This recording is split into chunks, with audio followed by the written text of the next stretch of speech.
What's going on, everyone? Welcome back to another episode of Crypto Catch Up with me, Benny. You might have seen in the news yesterday that Binance have launched their Binance DEX. Now, DEX standing for Decentralized Exchange. Similar to IDEX, Kyber, or Ether Delta if you've had to go through that painful experience. Now, the reason why decentralized exchanges are important in the crypto sphere is because of the fact that the old adage of, if you don't own your keys, you don't own your crypto. Well, on a decentralized exchange, you own it all. You're actually integrating from a wallet-to-wallet integration. It will actually allow you to plug in your ledger at this point in time, interact directly with the exchange, and perform trades as a part of that. That is something that obviously is extremely important when it comes to security.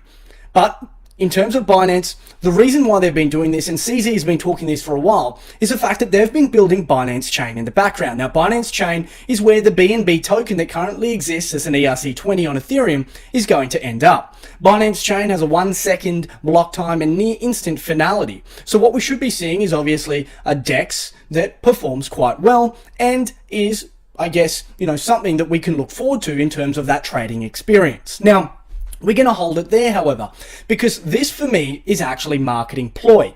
Binance DEX is definitely not a decentralized exchange. And the reason for that is that they will be setting up 11 nodes in the production environment or mainnet to be able to run this exchange for them. Now, knowing Binance's liquidity and the fact that, it is the world's largest exchange, this means that those 11 nodes are going to be some highly vetted and successful companies which have the computational power to be able to run those nodes, to be able to obviously deal with the transactional throughput that this exchange might experience as it garners more users. Now, this is just a testnet at the point in time, but it's always important to remember, though it has the title DEX, and CZ will argue, well, it is decentralized because they don't own the 11 nodes, Binance is an influential company. And of course, if the nodes aren't performing or something's going on, I'm sure they'll have something to say about it.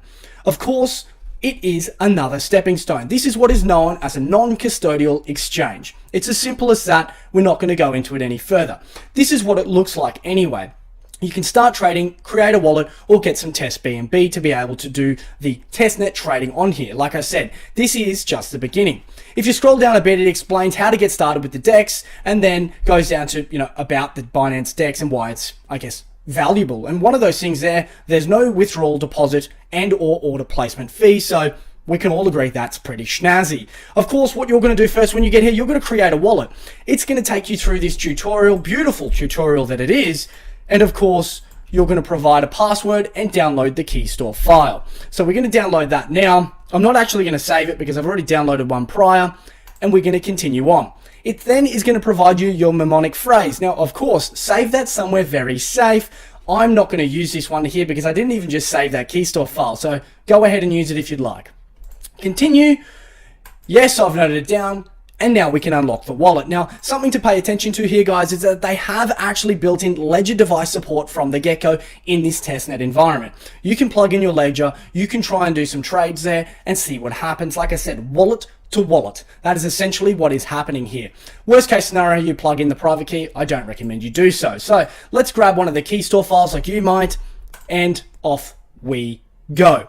It's going to unlock that wallet, and badang, we are in. Now, if you've used Binance in the past, you're going to know something, or notice something, I should say, something eerily similar here. Well, it's because they've actually, I guess, modeled it off the advanced Binance exchange. So Binance has basic and advanced is in the dark format or the dark theme. The actual basic is in the white theme.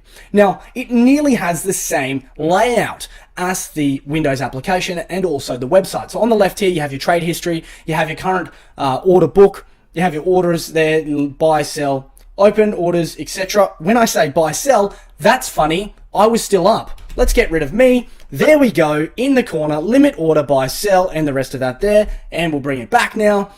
And of course, up on the left-hand side here is probably the most interesting part for us all, is that it has the native BNB trading pair. So you will transfer that in to be able to trade here, or obviously on your ledger device. But then it has BTC.B, ETH.B, USDT.B, and what that essentially is that it's like an intermediary BNB token that's going to be used for during trading on the actual platform itself. And so what it allows for is them to actually marry up the books either side. You want this, let's get this intermediary state. Okay, great, that's the outcome that we want. Now you can withdraw your funds and we'll actually give you your ADA, your LTC, your ETH, etc., etc. So that is something to be aware of there, guys, but it's exactly the same as anything else here. Obviously, Tron hasn't been doing too well on the market. And of course, they've got the TradingView integration here. Up the top right-hand side, you've got anything like you'd normally see: exchange orders, transactions, or balances, if of course you've ever used anything from Binance. Other than that, they've actually built the Chain Explorer as well, so you can have a look that every second there is a block coming through as a part of that Binance Chain. The last transaction was 18 seconds ago. Somebody has placed an order, so you're seeing here that these nodes are going through, and it's, you know, showing that the nodes are obviously very distributed, and, you know, not one node's got all the power, but it's obviously just a testnet at the point in time, guys. So check that out. It's the same as any Chain Explorer you would have seen for Bitcoin or otherwise. They also have Binance documentation, so you can have a look how you can integrate with the Binance chains via APIs. They've even provided an SDK or a software development kit for you to have a look at. So if we go right back to the start here, what I'm just going to show you is that this is the address minus obviously the trade BTC here. So we'll go back to the homepage. Testnet.binance.org. I urge you all to go check it out. It is new. It definitely is going to be coming up in the news. Like I said though, be aware that it is not fully decentralized, but it's a really good step in terms of usability and adoption that we're all pushing for. Enjoy the rest of your day.